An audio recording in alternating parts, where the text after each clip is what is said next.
오늘도 윤석열 대통령에 대한 탄핵 심판 변론 기일, 지금 재판이 열리고 있습니다. 뭐 잠시 휴정을 했다 이런 소식도 전해지고 있는데요. 아마 저녁까지 이어질 듯합니다. 오늘은 지난번 이틀 전에 비해서 좀 길게 가는 상황인데요. 오늘 본격적인 재판 절차 진행되기 전에 그러니까 국회 측에서 그리고 윤석열 대통령 측에서 그리고 오늘은 특히 증인으로 김용현 전 국방장관도 참석을 했거든요. 김용현 전 장관 측 얘기 각각 다 준비되어 있습니다. 영상으로 확인해 보죠. 평화적 계엄이란 말은 있을 수 없습니다. 뜨거운 아이스크림이라는 양립할 수 없는 형용 모순입니다. 결정된 거 없습니다. 나와서 말씀드릴게요. 끝내고. 거짓말한다는 입장이신 거죠? 재판 지켜보시라고요. 이미 말을 맞추신 겁니까? 지금 여기 조사하시러 나왔습니까? 헌법재판소가 수사기록을 불법적으로 송부촉탁을 했습니다. 이 수사기록이 그대로 언론에 유출돼서 이것을 또다시 기사화하면서 피고인의 방어권을 침해하고 있습니다. 자, 3자의 대리인들 발언을 방금 들어보셨는데 굉장히 뭔가 긴장돼 있고요. 뭔가 굉장히 예민한 반응들을 오늘 보이고 있는 겁니다. 그만큼 오늘 헌법재판 굉장히 중요하다는 거겠죠. 자, 이 얘기 지금 세 분 모시고 얘기 좀 해볼 텐데요. 우선 소정 변호사 자리하고 계시고요. 그리고 김상일 정치평론가 손정혜 변호사 나와 계십니다. 안녕하십니까? 안녕하세요. 우선 손정혜 변호사.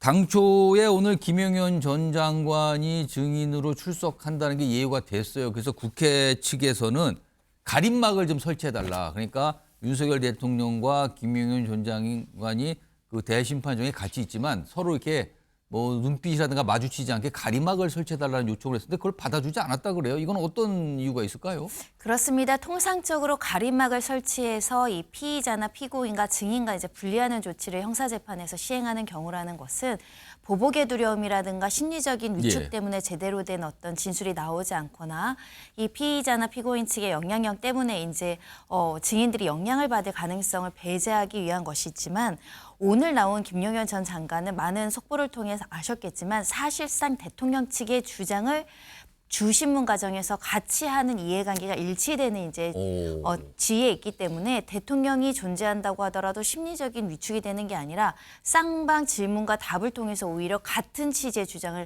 하고 있는 상황이거든요.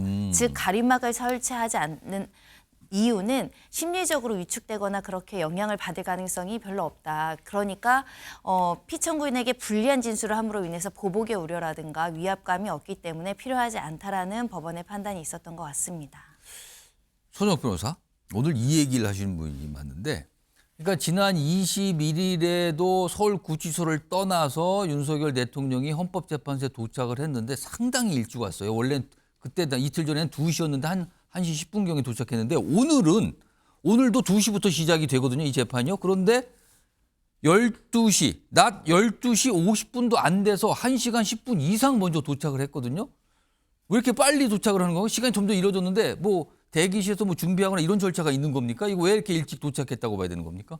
아마 저는 이제 그 두 가지 이유로 제가 추측합니다. 예. 지금 이제 그 대통령 재판을 전 세계가 보고 있잖아요. 예. 우리 국격도 있고요. 예. 아마 저 대통령의 모습을 보면 그대로 이제 구치소에서 바로 이게 모습으로 이게 재판에 전 세계에 방영될 수는 없는 거 아닙니까? 예. 최소한으로 이게 그 경호처에서 머리 손질이라든지 이런 식으로 이게 최소한에게 좀 해주는 게 아닌가 이렇게 저는 개인적으로 추측을 하는 거예요. 이게 필요하다고 보고요. 예. 구치소에 있는 모습 그대로 이게 그 전 세계 TV로 중계할 수는 없는 거 아니냐. 예. 지금 모습을 보면 예. 이게 하나 있고요.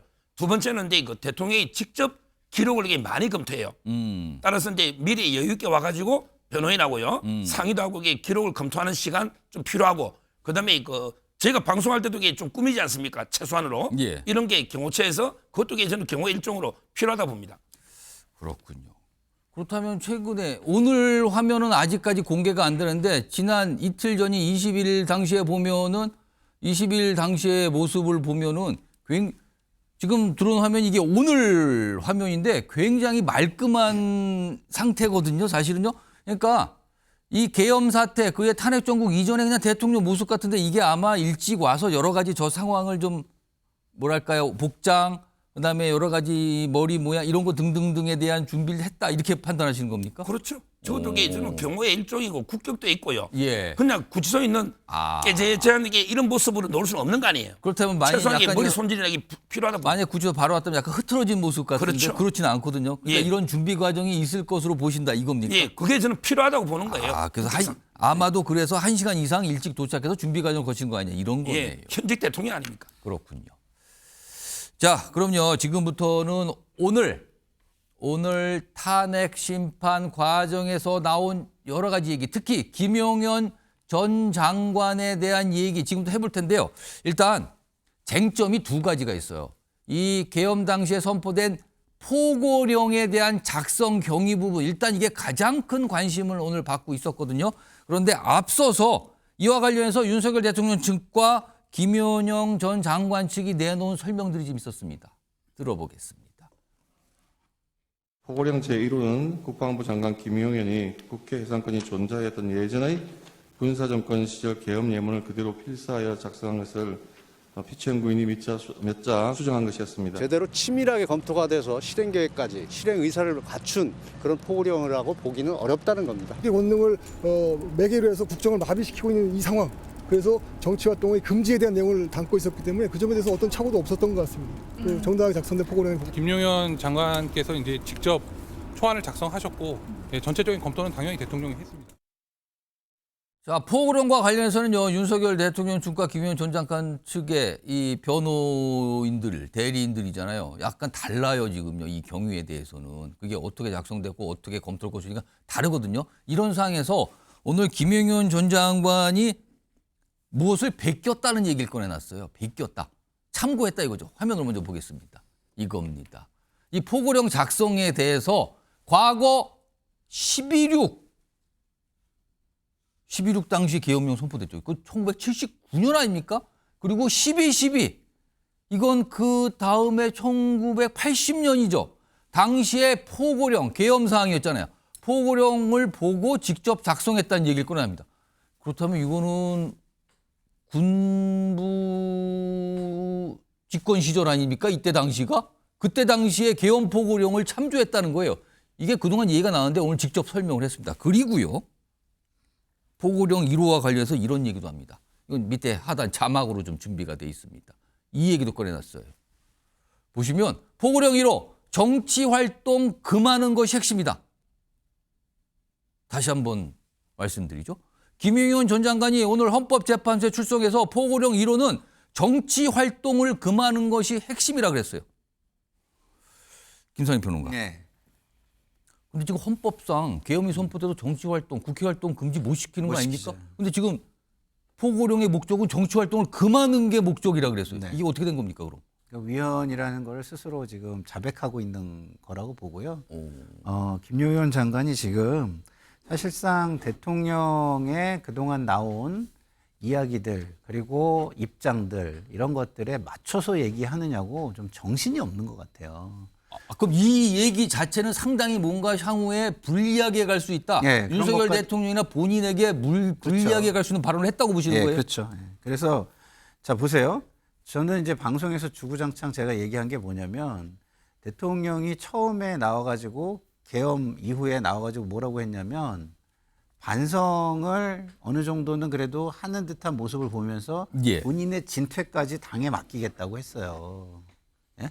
그 정도로 그때는 본인이 이제 이게 잘못했다라는 걸 좀 느끼고 있었던 건데 이제 이대로는 못 죽는다라고 판단한 다음에 담화를 발표해가지고 아예 한번 해보자는 식으로 이제 메시지를 발표합니다. 그때 제가 이제 드린 말씀이 뭐였냐면 저게 진술의 가이드라인을 지금 주고 있는 거다. 그리고 그 지지자들을 선동하는 거다. 이 두 가지를 핵심으로 제가 말씀드렸는데 지금 제가 말씀드린 게 다 맞아 들어가고 있다고 저는 생각하는 게 대통령이 담화부터 시작해가지고 그 대국민 메시지를 낸 거에 맞춰가지고 김용현 전 장관이 진술이 다 바뀌고 있습니다.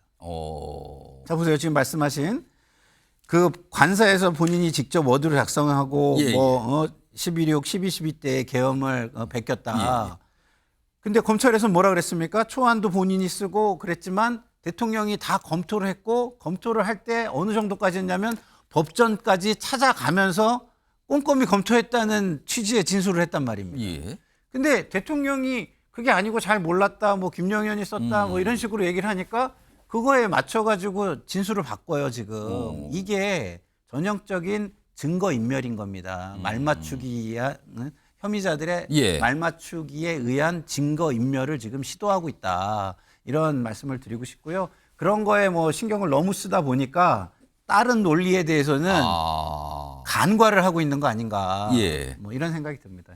자, 지금 뭐 잠시 휴정했다가 아마도 다시 또 진행이 되고 있는 것 같은데 지금 오늘 쟁점을 아까 말씀드렸지만 계엄 포고령 1호 작성 경위 이게 지금 여러 가지 좀 설명들이 약간 이 대치되는 설명들이 꽤 그동안 나왔거든요. 이걸 좀 화면으로 정리해 보겠습니다. 오늘 나왔던 내용까지 포함이 돼 있어요.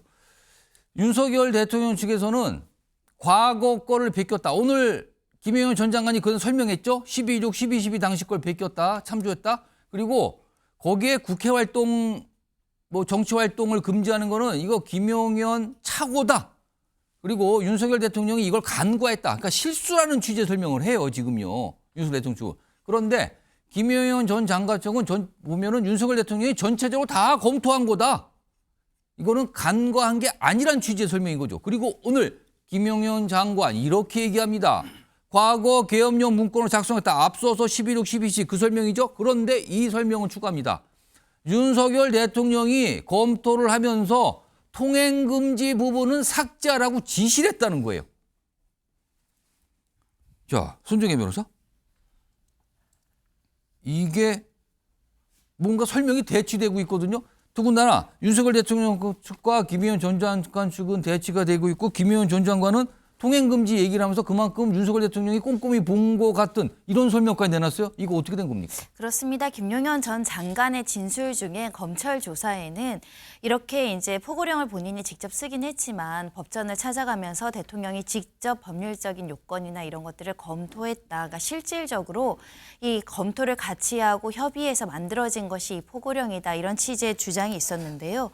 그 주장과 연관돼서 지금 현재 이걸 검토했기 때문에 어떤 수정을 하고 빼고 이것들을 할 수 있었다. 이런 주장이 덧붙여진 것입니다. 근데 다만 또 다른 취지의 진술도 있습니다. 뭡니까? 어떤 주장이 있었냐면 대통령이 평상시에는 이게 법전 찾으면서 아주 꼼꼼하게 보는 스타일인데 그날은 그러지 않았다라는 취지의 내용도 조금 어떻게 보면 좀 불일치하는 진술도 좀 섞여 있는 측면이 있는데요. 예. 그러니까 김용현 전 장관이 이야기자 하고 하는 거는 내가 임의로 대통령 의사에 반해서 대통령 뜻과 상관없이 만든 거 아니에요. 라는 이야기를 하고 싶은 거고 두 번째는 그럼에도 불구하고 대통령이 아주 꼼꼼하게 보시진 않았고요. 특히 국민들한테 피해가 갈 수 있는 이제 통행 금지 같은 건 뺐어요. 그건 국민들을 위해서 좀 배려한 거예요. 이런 것들을 좀 혼선하면서 이야기하고자 하니까 이 내용의 취지가 조금은 뒤죽박죽 되는 측면이 있지만 중요한 건 대통령이 검토를 했다라는 그 진술이 오늘 확인이 된 것입니다. 손석표 변호사, 사실 이 포고령 작성 경위를 이렇게 쟁점이 떠오르는 게 이 포고령에 작성돼서 이걸 선포한 최종 책임자의 부분이거든요. 근데 윤석열 대통령 쪽에서는 김용현 전 장관이 과거에 걸 베꼈는지 잘못 베꼈다, 실수가 있었고 윤석열 대통령이 좀 간과했다 이런 설명이었잖아요. 근데 오늘 김용현 장관이나 김용현 장관 쪽은 윤석열 대통령이 충분히 검토했다는 취지를 얘기하는 것 같거든요. 이거 어떻게 봐야 됩니까? 제가 보기에 두 분 사이에 아무런 게 크게 보면 이제 차이가 없어요. 오. 설명이 일치하는 거예요. 제가 정리해 드릴게요. 예. 김용현 장관이 과거에 한 10개 정도 포고문을 보고 예. 모든 계엄에 일항이 있어요. 저도 확인해 봤어요. 예. 그러니까 이제 그 김용현 장관이 과거 걸 참고해서 포고령을 이렇게 초안을 만들었고요. 예. 자, 그다음에 대통령이 이걸 안 볼 수는 없죠. 봤겠죠. 5개밖에 안 되고. 예. 그다음에 계엄 통행 금지는 빼라.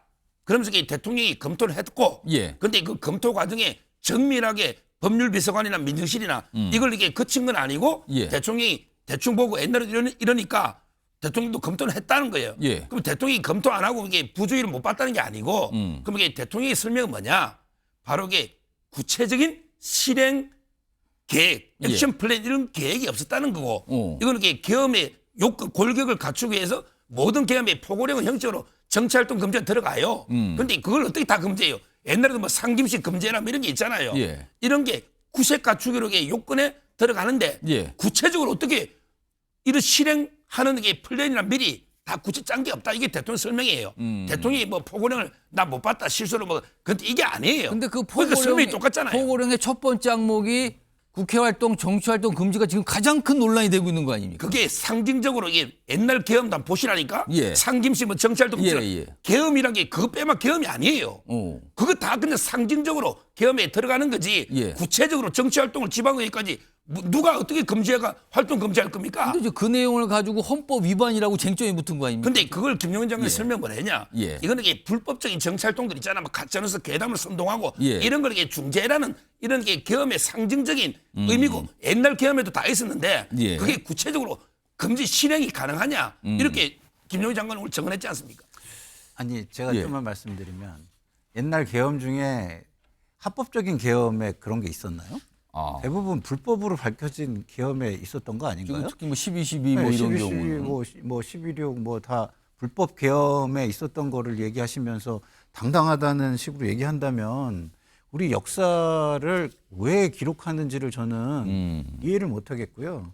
그리고 지금 포고령 작성과 구체적인 계획은 전혀 다른 얘기예요. 지금 그런 말씀하셨는데 그리고 구체적인 계획이 없었다고 말씀하시는 것도 저는 좀 말이 안 되는 게 그러면 구체적인 계획이 없는데 군이 어떻게 움직입니까? 그냥 알아서 본인들이 뭐 훈련 삼아서 움직인 겁니까? 아니면 재미로 아니면 뭐 움직인 겁니까? 뭡니까? 그 말이 안 되는 얘기를 지금 하시는 것 같고 자 국회의 활동을 금지시키는 거는 과거에 있었어도 사실은 대통령은 법률가시기 때문에 빼셨어야 돼요. 근데 넣은 거는 뭐냐? 예. 의도가 드러난 거죠. 의도가 이것이 합법적인 계엄이 아니라 이 계엄을 통해서 정치 세력을 탄압하려고 하는 것과 본인의 권력을 강화하려는 목적이 있었다. 예. 다시 말해서 국헌 문란의 목적이 분명하다라는 예. 것을 보여주는 겁니다. 자, 이런 상황에서 오늘 헌법재판 탄핵심판 이 변론기에서 또 하나 쟁점이 된 게 이른바 쪽지. 어제도 이게 말들이 좀 대치된다 설명드렸는데 이른바 비상입법기구 쪽지를 누가 작성했는가 그리고 누가 이 쪽지를 최상목 부총리에게 건넸는가 이게 또 오늘도 헌법재판에서 쟁점이 됐는데요. 이 내용 화면으로 좀 정리해 볼까요? 그동안 나온 말과 오늘 나온 표현입니다. 이거에 대해서 지난 21일 윤석열 대통령 헌법재판 출석해서 준 적도 없다 나는 이거. 그리고 아마도 김용현 전 장관이 작성한 것 같은데 뭐 이런 설명을 했어요. 그런데 여기에서 김용현 전 장관 측은 그동안 이런 설명했어요. 이거 김용현 전 장관이 작성한 거 맞고요. 그리고 윤석열 대통령이 최상목 부총리에게 준 거예요. 이게 김용현 전 장관 측 설명이었어요. 그동안. 그런데 오늘 김용현 전 장관은 쪽지는 내가 작성했다라고 얘기합니다. 그런데 실무자를 통해서 최상목 부총리에게 전달했다. 그렇다면 본인이 간접적으로 전달했다는 얘기를 꺼내나요? 이거는 본인의 변호인들, 본인의 대리인들 측과 다른 얘기를 꺼내놓은 거거든요. 손종혜 변호사, 이건 어떻게 된 겁니까? 이 부분은 재판관들이나 국회 측에서 신문을 했는지 확인해 볼 필요성이 있습니다. 그러니까 누가 줬는지가 중요한 것이 아니고 비상입법기구와 관련한 소위 쪽지라고 불리는 문건을 이 국방부 장관이 대통령에게 보고했습니까? 대통령이 알고 있었습니까? 이런 질문이 나와야 되거든요. 이 부분과 관련해서 대통령이 알고 있었고 이 부분과 관련해서 실제로 보고를 했습니다라고 하면 비상입법기구에 대해서 대통령이 구체적으로 인식했다라는 것을 확인할 수 있는 것이고요. 그와 관련한 질문이 있었던 걸로 봐서는 대통령도 알고 있었다라고 해석을 해야 될 것 같습니다. 비상입법기구의 역할이 무엇입니까? 라는 질문들도 굉장히 많이 나왔었거든요. 예. 근데 이 부분 질문과 관련해서는 김 전 장관이 뭐 국회에 주는 보조금 이런 것들 막으려고 했었다 이런 취지거든요. 예. 근데 약간 그 문헌의 실질적인 내용과 배치됩니다. 거기에는 보조금만이 아니라 일체의 비용, 심지어 임금, 월 받는 급여도 없애는 걸로 기재되어 있거든요. 이런 진술을 통해서 확인할 수 있는 것은 정해진 문건의 내용도 굉장히 축소해서 오늘 증인신문 과정에서 임했다라고 볼 수 있는 대목입니다. 손정 변호사. 그러니까 변호인의 설명과 오늘 김용현 전 장관이 본인이 직접 한 설명이 약간 달라요. 이건 왜 그런 겁니까? 근데 이것도 큰 점에서는 이게 일관됩니다. 쪽지를 이게 누가 초안을 만들었냐? 그거는 변호인과 그러니까 김용현 장관이 같아요. 만들었다. 예. 그다음에 대통령이 뭐 실무조통에 줄 수도 있고, 아니면 이게 김용현 장관이 실무조통에 줄 수도 있고, 이거는 최상목 대행이요. 예. 미리 경찰에 제출했던 거예요. 원래 최상목 대행이 찢어버리 되잖아요. 예. 근데 본인이 볼 때 당당하게 그 경찰에 줬을 때 최상목 대행이 뭐랬냐면 이거 실무자한테 받았다 그랬어요. 예. 대통령한테 받았다 안 하고. 그러니까 최상목, 그다음에 김용현, 그다음에 윤 대통령 진술이 일치하는 거예요. 김용현 장관이 초안 만들고 실무대통령이 준 거는 이제 팩트로 확인됐고요. 예. 자, 여기서 중요한 게요. 이거 쪽지 이게 내용이 중요하잖아요. 예. 이거 대통령이 알든 모르든 저는 아무 관계 없다 봐요. 뭐냐? 이걸 착각하는 분이들은 이걸 보고 국회를 없애고 예. 새로 국회의원들 뽑아가지고 입법기구를 만들어서 하자. 예. 어마어마한 그게 기재부에서 할 일입니까? 그게 아니고 보세요. 계엄을 하다 보면 이게 예산도 재조정해야 되죠. 긴급 재정경제명령이나 이게 비상입법이야. 비상입법이라는 게 긴급명령이나 긴급재정경제명령 통해서 국회가 활동비를 90여 억 가져가고 대통령실은 영원, 검찰 영원, 예. 경찰 영원 했잖아. 이런 걸 이게 재조정하려고 기재부 내에 TF팀 하나 만들어라. 예. 기재부 내에 그런 예산을 조정하는 조직, 그게 비상입법기구예요.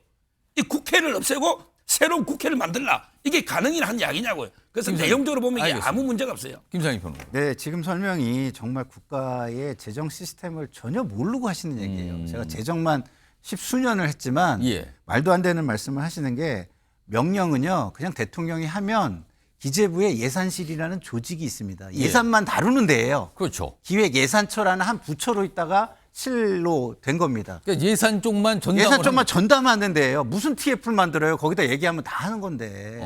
그리고 비상재정 명령권은요. 헌법에 그냥 명시가 돼 있어요. 대통령이 하면 되는 거예요. 별도의 항목으로 네. 결리가 돼 있다는 네. 거죠. 예. 그 96조인지 뭐 지금 뭐 예. 서 변호사님이 아실 것 그러니까 같은데. 별도에 있습니다, 네, 그건. 별도의 조항으로 있어요. 예. 근데 뭘 비상입법기구를 만들어서 합니까? 이거는 비상입법기구를 만들어야 되니까 새로운 기구를 조직을 만들려면 조직에 수반되는 돈이 들어가요. 그렇잖아요. 기구를 만들면 거기에 인건비가 들어가고 예를 들어서 시설을 따로 쓰면은 시설 비용이 들어가고 장비 비용이 들어가고 그런 게 필요하잖아요. 예. 그걸 상정하고 얘기한 거죠. 이거는 지금 재정에 뭐 긴급 재정권을 지금 말씀하신다 그러는데 예. 거기에 왜 이게 입법 기구를 만들어서 재정을 집어넣고 이게 뭐가 필요합니까? 그거가 아니라 본인이 하고자 하는 일이 있으면 그 조치 사항을 그냥 얘기하면 되는 거예요. 예. 지금 제가 볼 때는 국민들께서 지금 이런 걸 일일이 찾아보실 시간이 없다고 해가지고 그냥 그렇게 말씀하시면 저는 좀 안 된다 이런 말씀을 제가 이게 설명한 게 어제 김용현 장관 측이 예. 설명한 걸 제가 요약해 드린 거고 예. 우리나라에 국회 해상권이 없죠. 예. 그런데 국회를 없애고 해상권도 없는데 예. 그럼 새로운 입법기구를 뭐 국민들이 투표를 합니까? 뭐 임명을 합니까? 어떻게 그걸 만들어요? 그러니까 쿠데타라고 하는 거죠. 그러니까 제 말은 이게 현실성이나 국회를 해산이 말이 안 되잖아요. 비상입법이라는 게 그런 뜻입니다. 예산을 조정하는. 알겠습니다. 아니 이런 불법적인 비상 계엄을 한 것 자체가 현실성이 너무 떨어지는 겁니다. 초현실적인 일을 하신 거예요. 자, 두 분 말씀 드렸죠. 이게 지금 헌법재판, 탄핵심판에서도 굉장한 쟁점으로 떠오르고 아마 헌법재판관들이 이 부분에서 판단을 하겠죠.